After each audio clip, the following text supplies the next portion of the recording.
Well, welcome everyone. My name is Meg Bruning, and I am the director of the Transcend program in maternal child health nutrition and child obesity prevention at Arizona State University. Sorry, we're having some issues. We are really glad to have our speaker today, Angela Odoms-Young. She is presenting on community-based participatory approaches to advance health equity and food justice. Dr. Odoms-Young is Associate Professor in the Department of Kinesiology and Nutrition at the University of Illinois at Chicago.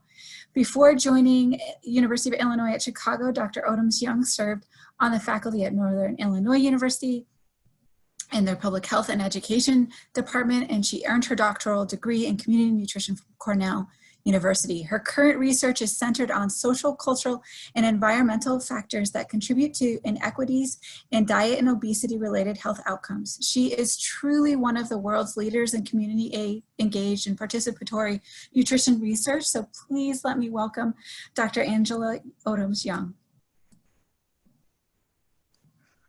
Thanks so and you much. should be able to share your screen. Yeah.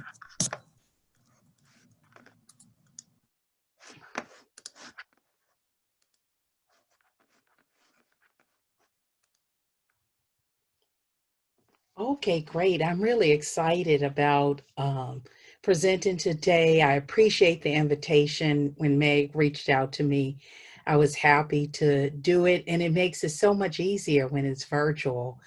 I'm going to talk a little bit about our work, but I wanted to frame why these issues are important and really put it in the context of the broader U.S. health and food system. And then I'll dig a little deeper, and then I'm going to try some of these. I'm kind of long-winded, so my plan is to end about 4:45 so we can have some time for discussion, if not a little earlier, but that hasn't happened yet with some of these talks.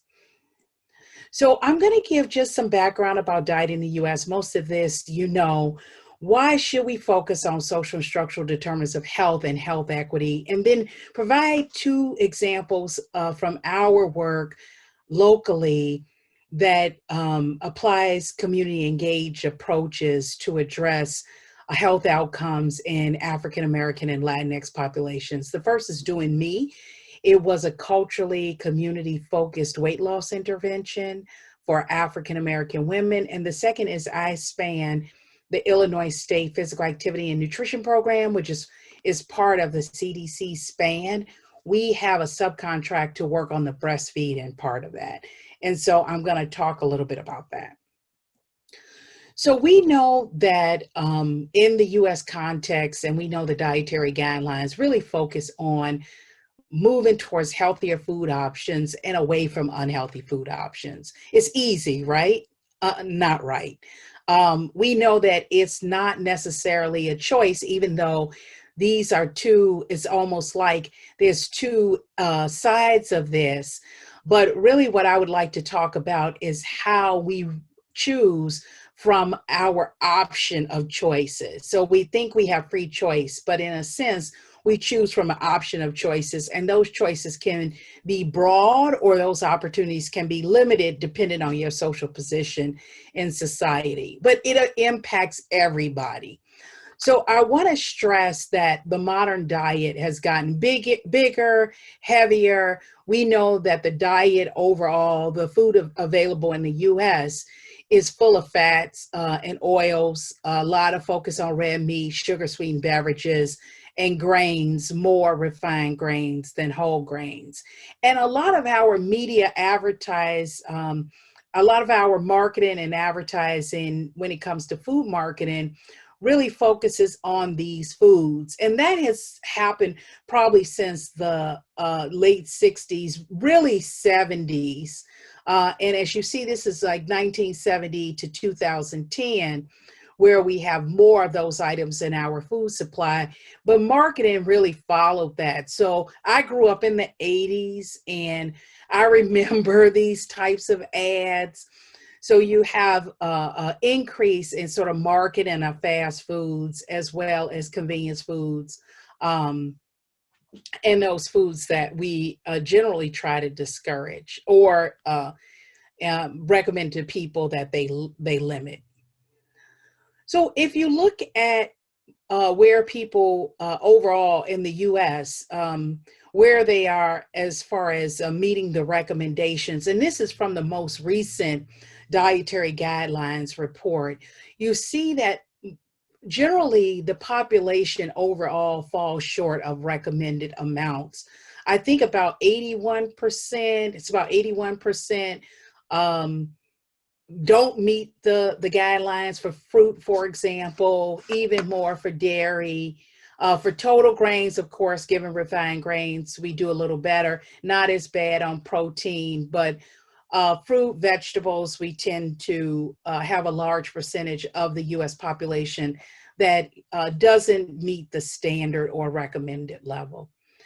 Part of this is even when you look at intake of ultra-processed foods in the US, so this is the distribution percentage of the total daily per capita energy intake according to the dietary share of ultra-processed foods in the US population aged 2 years and over. And this was from the 2009, again, it's a little dated, but this analysis I'm sure is still relevant when you look at the high percentage of intake of ultra-processed foods. It was published in 2017, but about 58.5% of the distribution of total daily per capita energy intake is ultra-processed. And then about 27%, so if you think about unprocessed or minimally processed, so things like frozen fruit that is really just frozen fruit, so it's minimally processed, about 27% fall in that unprocessed and minimally processed category. So a significant percent of our diet in the US and really globally is ultra processed. There's been other studies that have been done looking at this same issue in other countries. The dietary patterns and food supply have really driven this increase in chronic disease. So over 60% of the deaths and 40% of the NCD related deaths can be attributed to dietary factors. So cancer, cardiovascular disease. And so we have a high prevalence of chronic conditions and high morbidity and mortality from these chronic conditions in the US. And it's predicted that a lot of that is diet related, and because it's diet related, it will continue to persist. We also see the rise in obesity. So you look at trends in adult overweight, obesity, and extreme obesity among men and women. You see, again, this is 1960 to 1962 through 2013 to 2014. So you really see that increase in obese men and obese women. You see the same issue in children. And I'm sure this is not new. Dietary patterns follow. This is a healthy eating index. And it tells us more about populations that might have less choice. So many times we talk about equity, and I'm going to go into more detail about definitions of equity. But really, we're kind of falling, as a population, we're falling short across all racial and ethnic groups and income groups. We're falling short of those recommendations when you look at the population data as a whole. But when you dig a little deeper, and this is the Healthy Eating Index 2015 scores by race and ethnicity, you see a disparity that exists, and potentially that some groups may have less choice than others. If you look at total score in Hispanics is 57, non-Hispanic Asians is 65, Blacks, which is the lowest, non-Hispanic Blacks 56, and then non-Hispanic whites 59. So again, we are starting to see, and when you start to compare racial and ethnic groups or groups by income, you start to see these differences that could potentially indicate that some people have less opportunity. And I want to talk more about that. Same when we come back to chronic conditions. This is the leading causes of death by sex in non-Hispanic Blacks and whites in 2016. And again, if you compare the causes of death, heart disease, cancer, cerebral vascular diseases, diabetes, you see that disparity by race and in both males and females. So higher death rates in non-Hispanic Blacks as compared to non-Hispanic whites. Oh, sorry.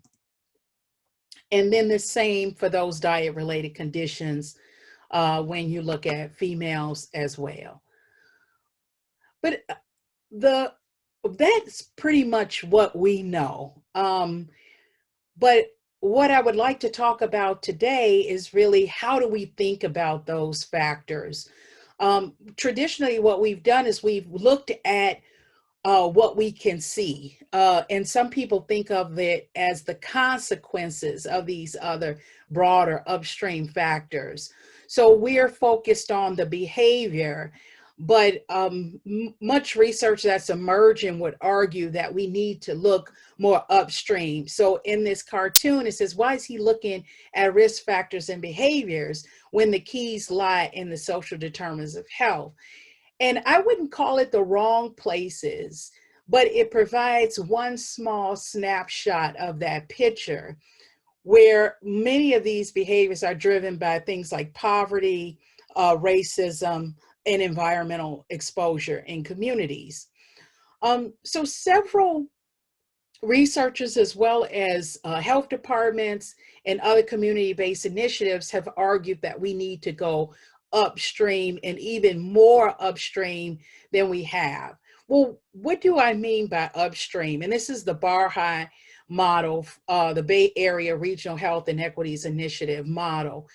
And really, generally, we focus down here on how things like risk behaviors like diet contribute to disease and injury and also mortality. So how does diet contribute to morbidity and mortality versus looking upstream?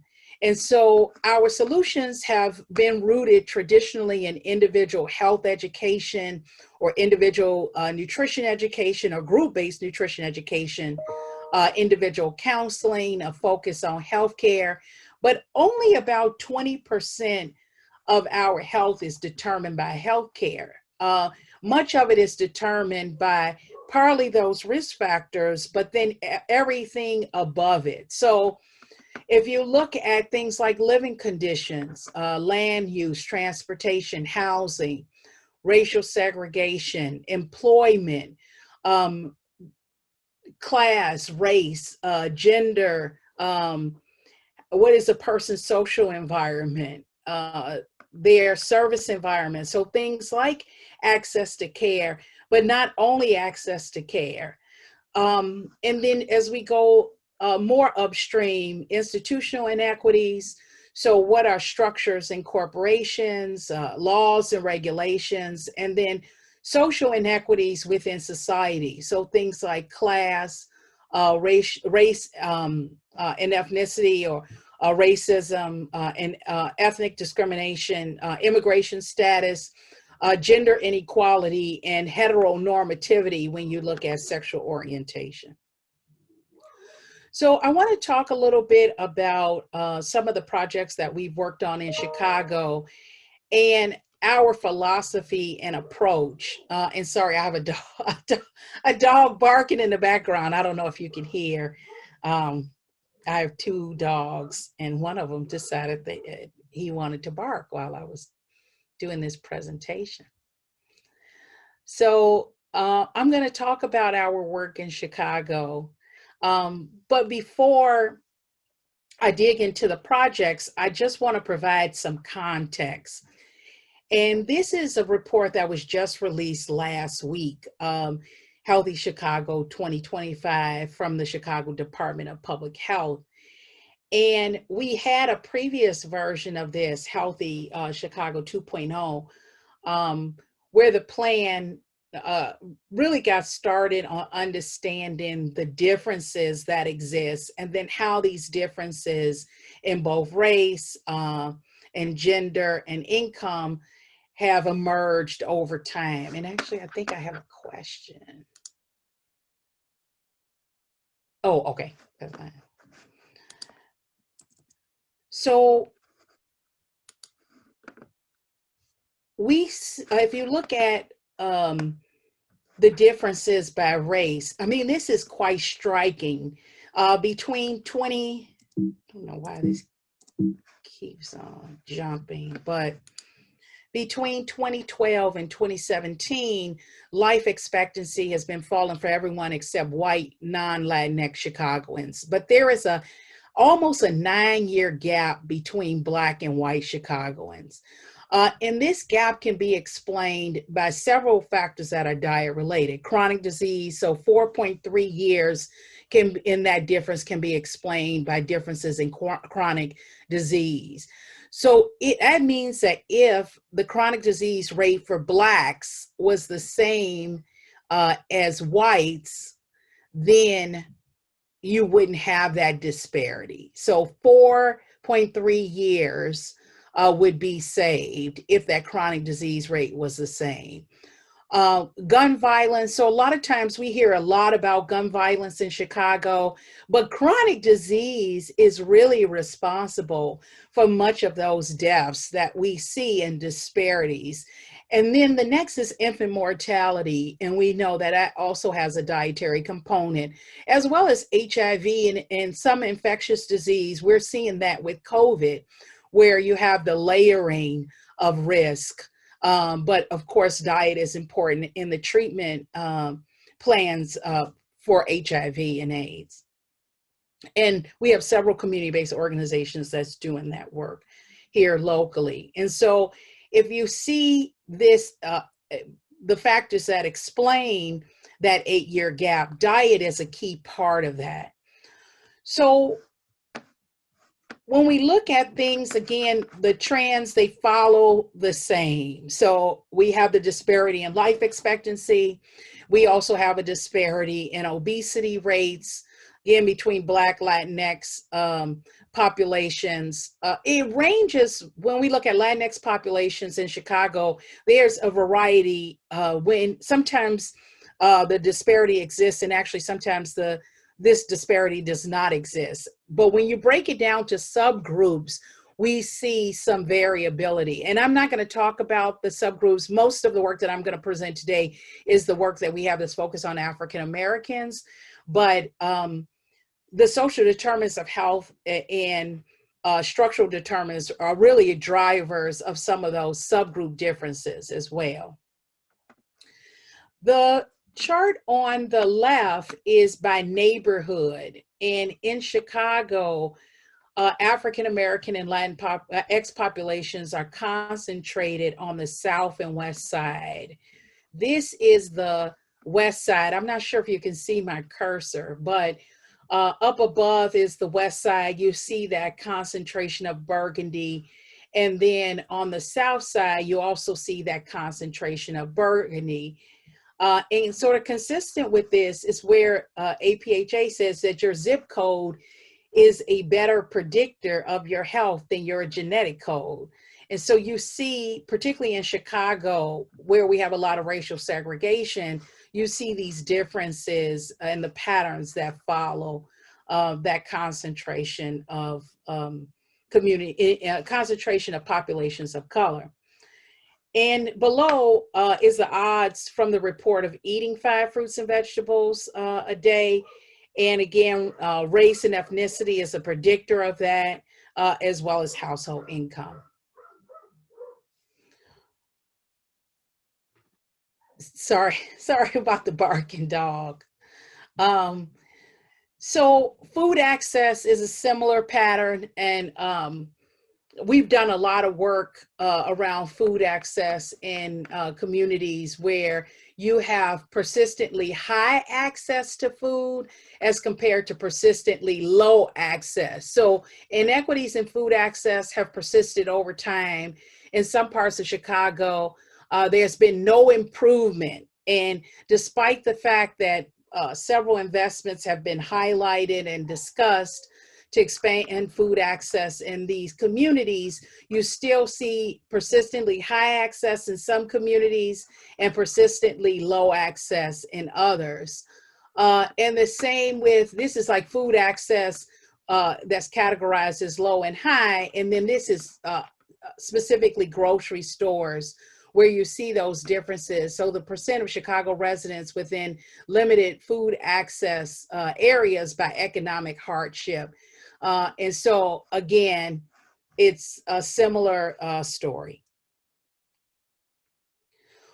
But what's really important for our work is to think outside of the box and not just think of individuals in communities, but actually think and take a place-based approach and understand communities from that perspective of resources that relate to diet, but also other broader resources.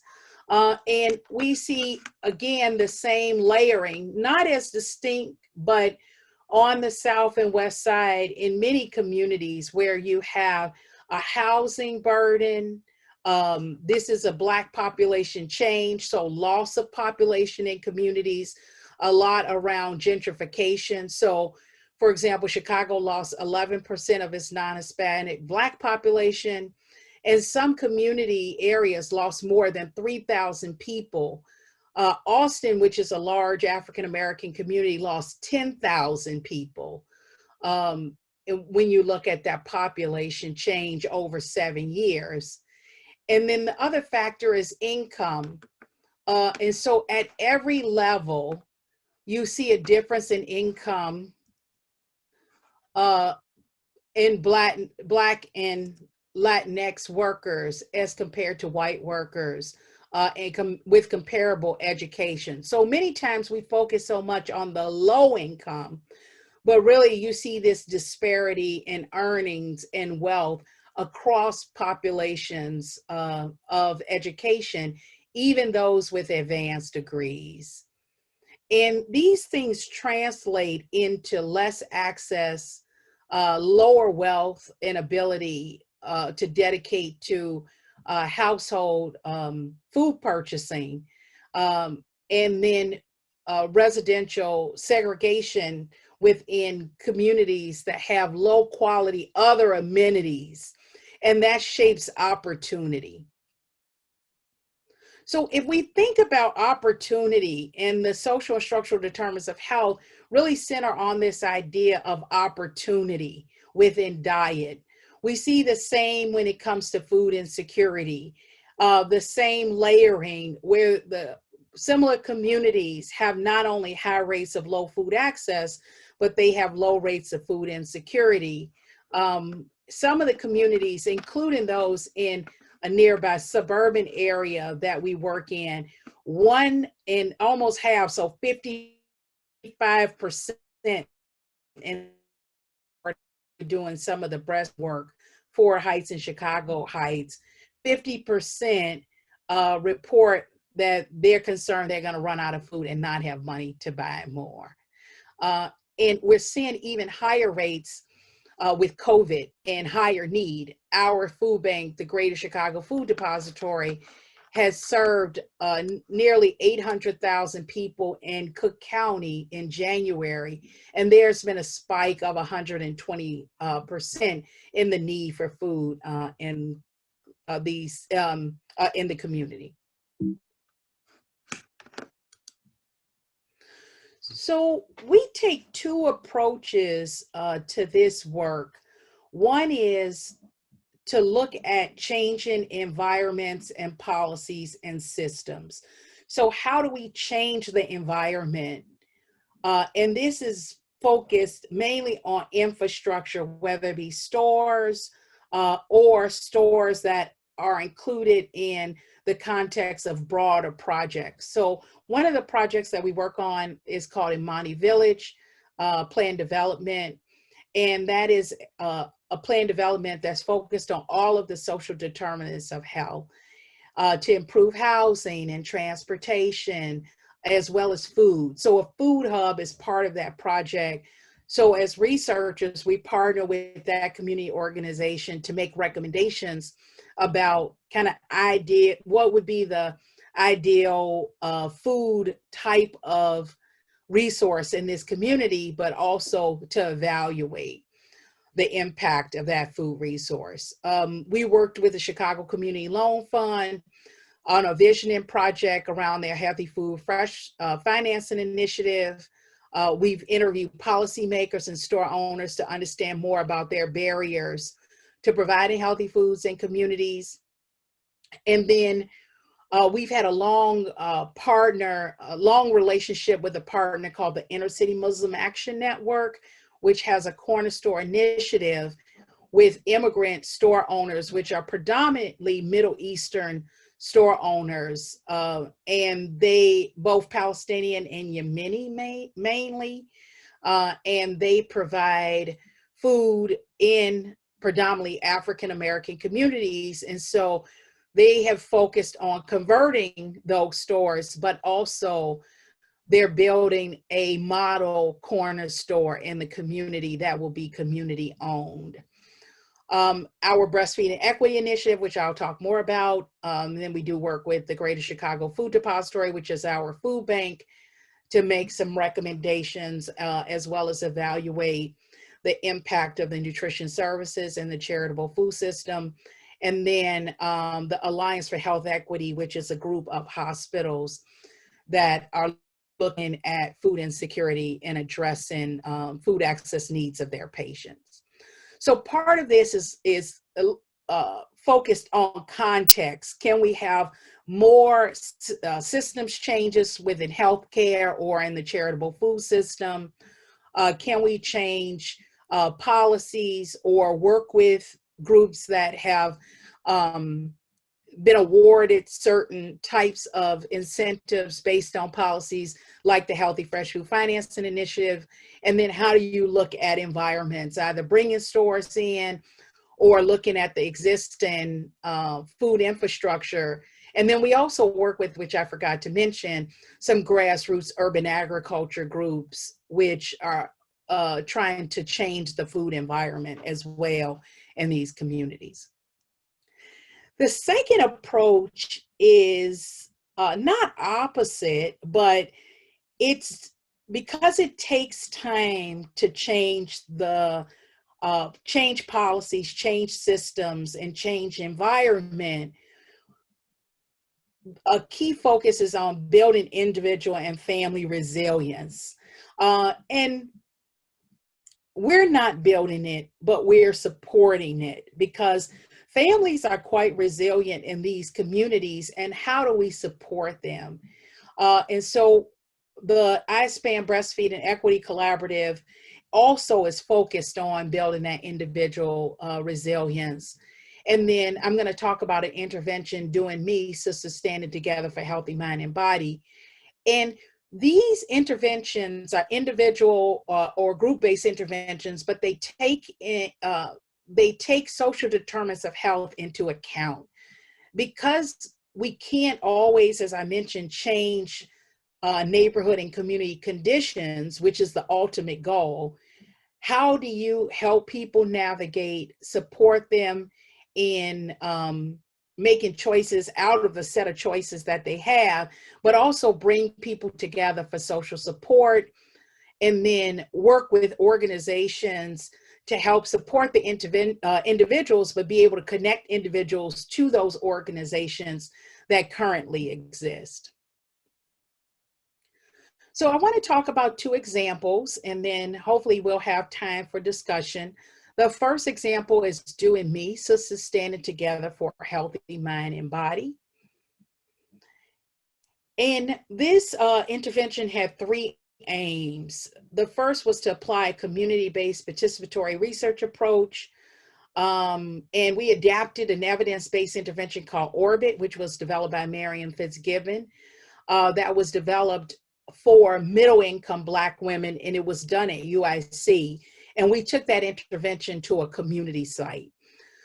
We assessed the feasibility and acceptability of including social determinants within a weight loss intervention for African American women. And then we did some preliminary testing, since this was a pilot, of the efficacy of the intervention to produce changes in weight and weight-related behaviors. This intervention followed the CBPR conceptual model that was developed by Nina Wallerstein. And this approach of looking at context, so social and structural context, political and policy context. So everything that's happening in Chicago is part of that context. So anything that we do is operating within that social structure. And so you can't separate an individual intervention away from that structure. So CBPR allows us to think about that context, think about capacity and readiness. How do we build trust? Because the goal is, with any intervention, is not only to make sure it's context specific, but the idea that that context can support it even after we're gone. So I would love to think, and honestly, I keep saying that maybe some of these partnerships may end, but they actually have not ended, and we like it that way. But we know that people move on, and we want to make sure that we have that equitable or co-design with communities, where we have community ownership of interventions, and we're there to support those interventions. So with the partnership process, and we went through these different stages with partners to look at how do we develop partnership structures within communities. And a lot of these infrastructures were already built in some of the communities with community coalitions. And so we were able to link with those coalitions as researchers. And then the next project I'll talk about is how we're building that kind of community and learning collaborative for breastfeeding equity that didn't exist. So we work with CBOs, we work with other academic institutions, we work with healthcare institutions and WIC. Part of my job is doing SNAP Ed. So I work with our other SNAP Ed staff within these communities where we also do research projects. And then we are very centered on incorporating and integrating community knowledge and culture-centered interventions into the work that we do. So as far as community knowledge, we go through measures together. We go through the intervention. We developed this intervention from some formative data that we collected. And it was a constant process of meeting and discussing where everybody had a voice at the table to ensure that community was equitably involved. And it leads to several outcomes, changes in policy. As I mentioned, the long-term goal is to change the context. And really that context is best changed by people that live there in partnership with universities, because they could advocate with their policymakers. And we also have shared power in relationship, in our relationships as far as research. But the long-term goal is community transformation and social justice and equity. So Doing Me, Sisters Standing Together for Healthy Mind and Body, was a 4-month weight loss intervention in a low-income African-American neighborhood. The people that participated were not all low income, but the neighborhood is predominantly about over 40% low income. Women were 30 to 65 years of age. We did a wait list control. So we compared Doing Me to a newsletter, and then we offered Doing Me, a second round of Doing Me, to everybody that participated that received the newsletter, so they could participate in the intervention. It was funded by the American Cancer Society, and the neighborhood that we targeted, Inglewood, is among the Chicago community areas with the highest percent of people living in poverty, of childhood poverty, of household vacancies, unemployment, and very low birth weight, as well as higher rates of chronic conditions. We partnered with two groups. Originally, we developed a formal partnership with the Chicago Park District so people could use the fitness facilities at the Park District Field House. So things like the weight room, any fitness classes they had, child programs in case they needed to leave their children during the class, and the children could participate in other activities. We also partnered with the Chicago Police Department and their community officer. So where originally we were going to hold all of the classes at the Chicago Park District, we held some of the classes at the Chicago Police Department. And that worked pretty well with some exceptions. We had 45 minutes of instruction, 45 minutes of physical activity, and then we had a case resource manager which did weekly calls to find out if people had other barriers where they needed to be connected to a food pantry, or if they needed to be connected to transportation, housing. We talked with a local organization that did financial counseling and employment. So if people experience different barriers, we had a resource where we could link them to different resources within the community. One of the issues that came up with the police department is that some of our instructors were male, and I never would have, because the women were mostly older women, either like childbearing age or, sort of around 30, 35, so adult women to 65. We actually didn't have a lot of issues with the officers, but I had some male instructors, and one male instructor had a huge conflict with some of the officers because the officers questioned why the person was there. And it was only I intervened, but they would have been told to leave because it was a young man who was coming to do yoga, but it was such the gender issue that came up. And we've even had men since that time ask if we could do Doing Me for Men, and focus on the social determinants of health and stress in a male intervention similar to Doing Me. So we took height and weight. We did 24-hour recalls, physical activity, blood pressure, environmental measures, so shopping behaviors. We did the news that was developed by Jim Salas, perceived food environment, home food availability, and then the food insecurity measure. And then we also had some very specific measures focused on the social determinants, a Black Superwoman measure that was developed by a colleague at UNC, average child experiences, food insecurity, as I mentioned, which we see as both a measure of household, but also a measure of social determinants, a crisis measure, John Henryism, unfair treatment, perceived stress, spirituality, and mindfulness, which could be potential buffers to social determinants. We also, in addition to adding measures, we modified the original Orbit curriculum to include some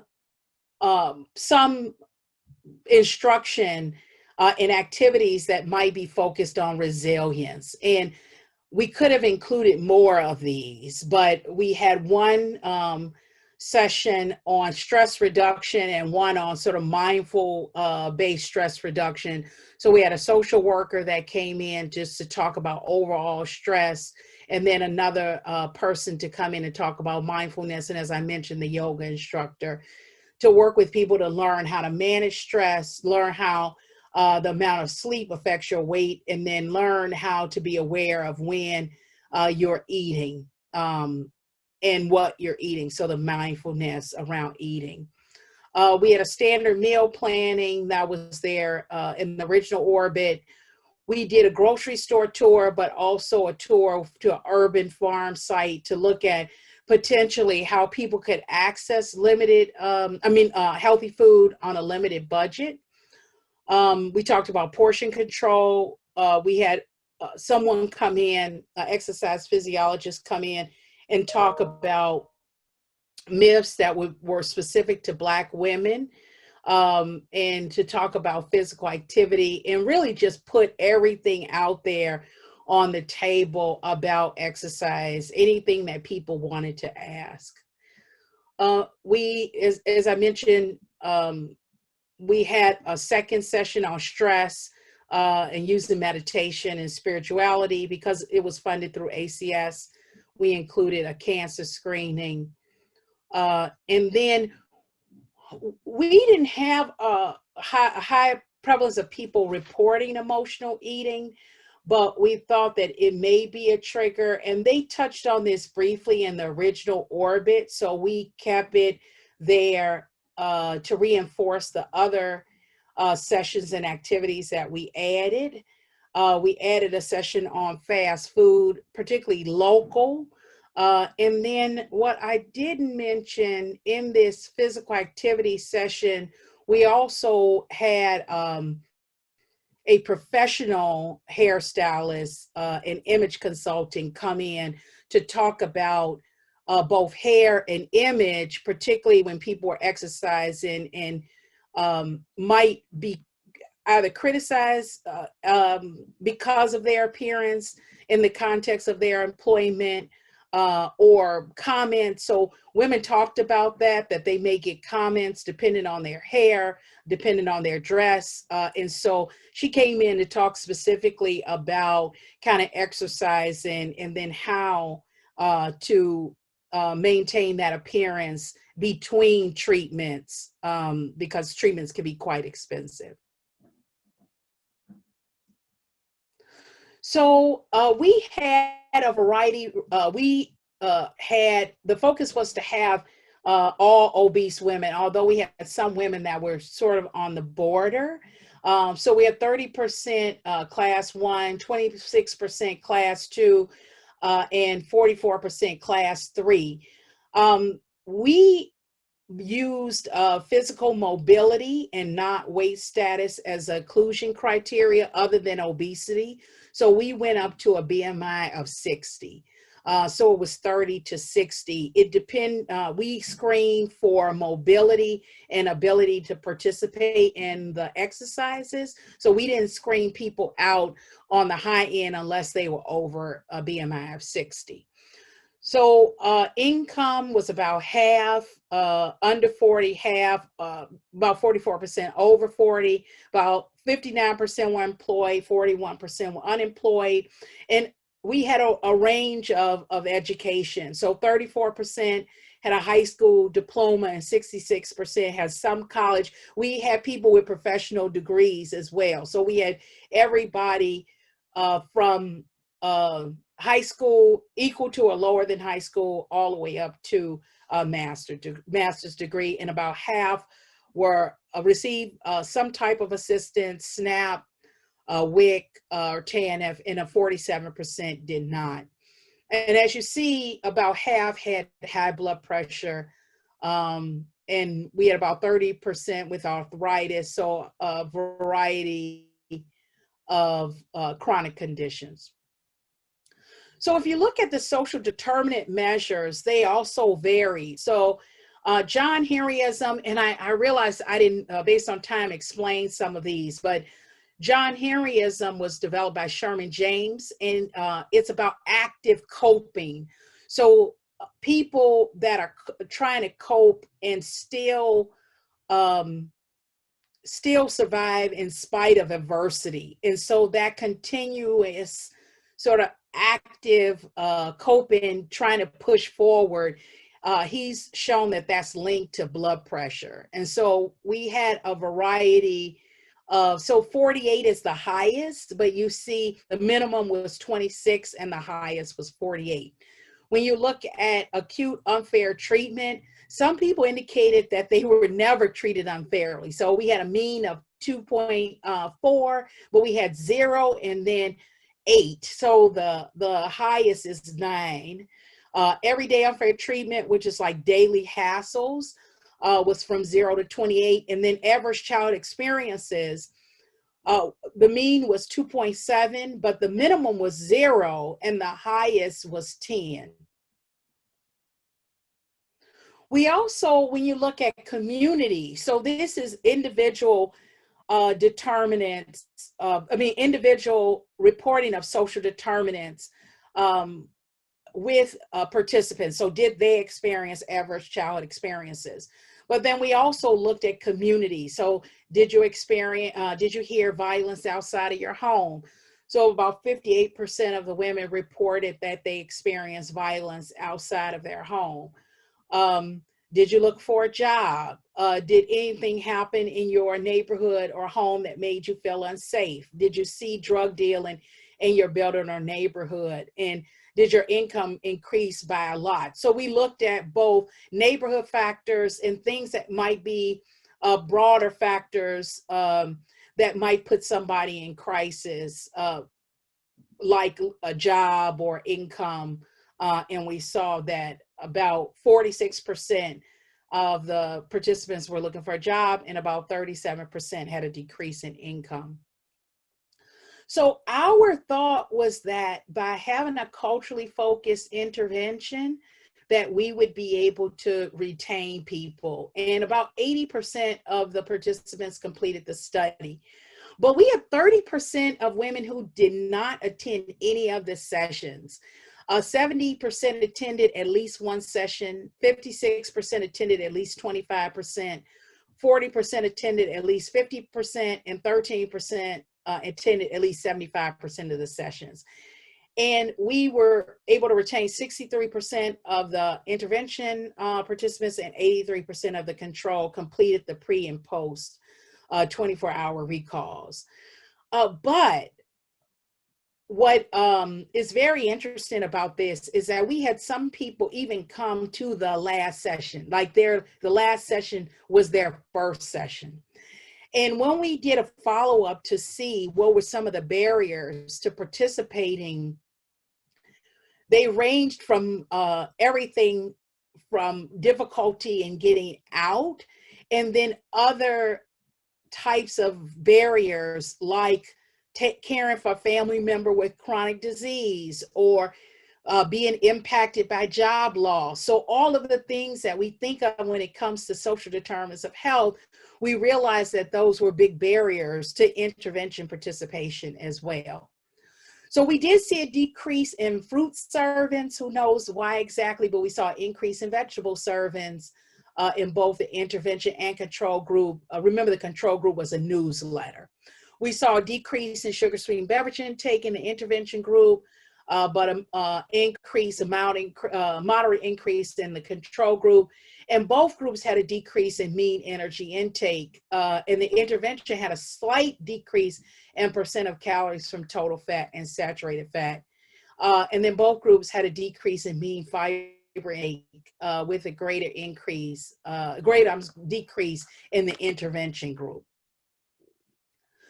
So in conclusion, the intervention potentially contributed to a slight decrease in sugar-sweetened beverage intake and intake in percent calories from fat and saturated fat.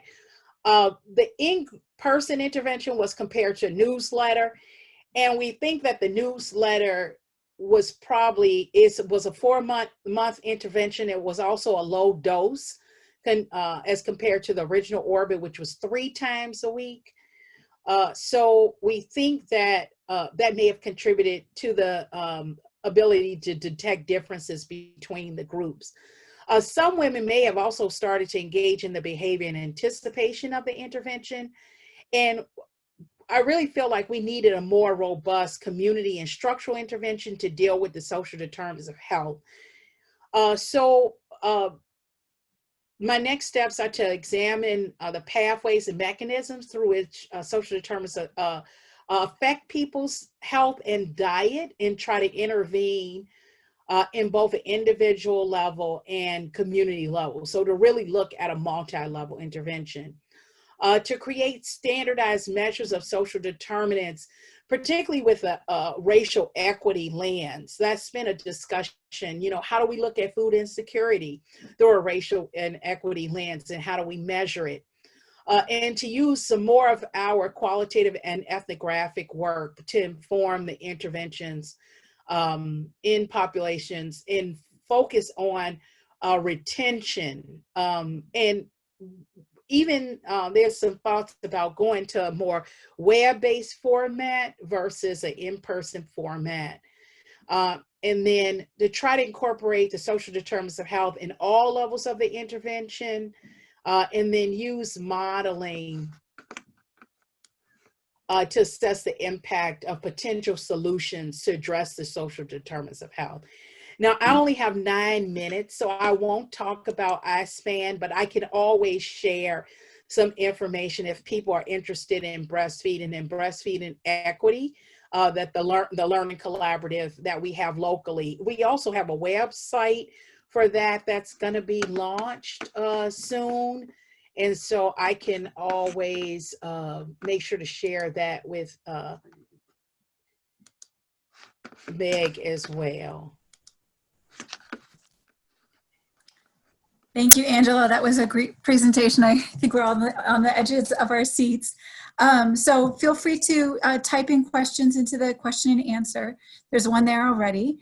And the first question was, were the sessions standalone or did the content build on each subsequent session? The content built on subsequent sessions. In the beginning, we did a debrief. And so we use sort of a debrief format and a discussion format in the beginning of each session.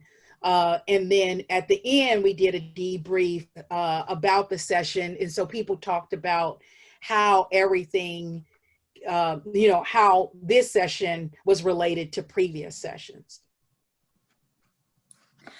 I had a question. Were you able to look at differences in retention and to see if there were any patterns of the type of people that were able to sort of participate more actively versus those who didn't? No, I haven't. And we're going to dig a little deeper. I think I suffered from data creep. That was one. And it's funny because I had even more measures and the community partners were like, okay, we need to get rid of some of these measures. But we still had a lot of measures, and we've been looking at a lot of the psychosocial measures. But one of the things, because we did a closeout with participants that came to any session and those that we were able to reach by phone, my goal is to also look at it by some of the things that they mentioned of why they couldn't participate or why they didn't come back. A lot of it was related to just challenges. And it seemed like the people that had those challenges, of course, those are the ones that didn't come back, but I didn't ask as many as, the people that stayed, did they have the same challenges? But those folks that, I'm wondering if people that had certain challenges like ACEs, that we can look at in the data if we see that they were more likely to drop out. Right. And then you mentioned sort of, you were considering doing like a web-based version of this program.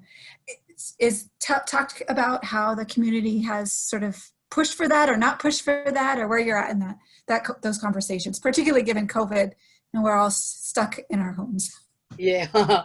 So originally we were thinking about doing it in churches and using a more peer advocacy model where we would do the individual level intervention, but we can focus on resilience. But the key is if we had it in an institutional structure, at least, even if you don't have the community change, a lot of the interventions that have gotten institutions to change. So we thought about churches because they could engage in advocacy for the community, but they also could do some internal changes. And I've had experience with doing faith-based programs.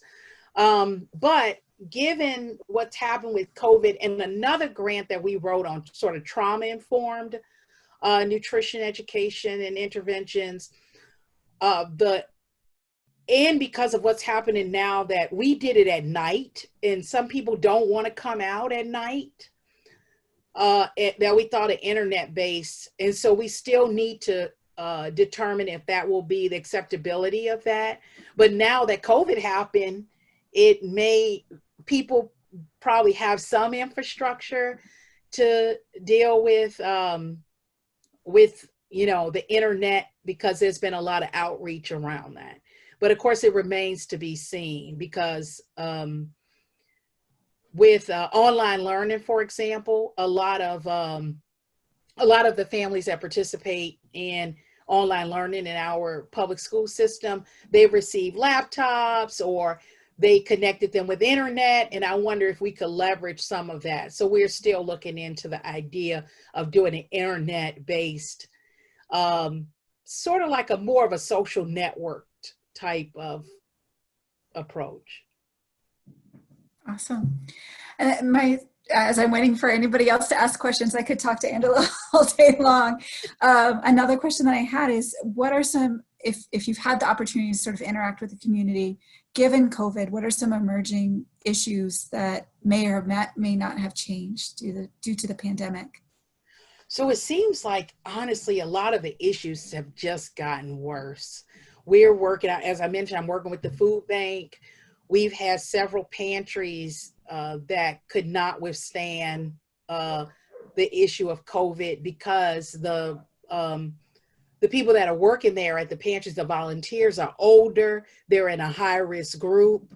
And so some people couldn't be out, because now you have a shift where you have caregiving responsibilities at home. So we both had a impact on the system of charitable food, while we're having an increase in food insecurity. So our food bank has been trying to close that gap, and so we're working with them. We're also working with a community-based organization to evaluate the USDA food boxes. They're distributing the USDA food boxes, and so we're seeing more of a need in the community when it comes to food insecurity. I think the other thing is that we're also having, which is hard to separate, we had a spike in I don't want to say a spike. We have, they say it's going down, but we have all of this media attention on violence, both police violence, as well as violence that's happening in communities that is, gun violence. And so people are not really anxious to get out and about. And that's really impacting people. The whole national scene of police brutality and violence, and the national unrest that's happened in community advocacy and those things, a lot of people are talking about that, and that I think makes it hard to think, okay, I'm going to do a dietary intervention, or I'm going to do a weight loss intervention. So how do we link those things and make sure that they're incorporated into what we talk about in these interventions? But people are having some challenges here because of COVID. Frontline workers, and we have, of course, racial disparities and COVID deaths. So it's a lot of layering. Yeah, absolutely. Well, Angela, thank you so much for this present. Oh, so we have one last question. Do you plan to pursue investigating ways to assess food insecurity through a race/equity lens? Yes. And it wasn't my idea. It was an idea that somebody asked on a recent webinar where I presented. And we've looked at food insecurity, trying to understand it from a racial equity lens, but there is no measure. I know Bread for the World has sort of a community measure, but an individual household measure, that is something that I think we need to look at more. And just a plug, we will be hosting a food insecurity measurement conference on November 11th, and we will have a session on emerging topics. And so, Angela, if you have stuff to talk about in terms of that, we'd love to have you join that meeting as well. Oh, that sounds good. Yeah, and hopefully I'll have some, we probably won't be able to test the measure, but I'm going to talk to some community partners about some modification of the standard measure. Fantastic. Yeah, I could get on a soapbox about the measure. Yeah. But again, thank you so much for your time. Thanks for everyone for joining us. I just want to also plug our next speaker, which is October 15th. Dr. Valerie Bluebird Oh, Jernigan will be speaking about restoring indigenous food systems to improve native health. So another great talk coming up. And thank you again, everyone.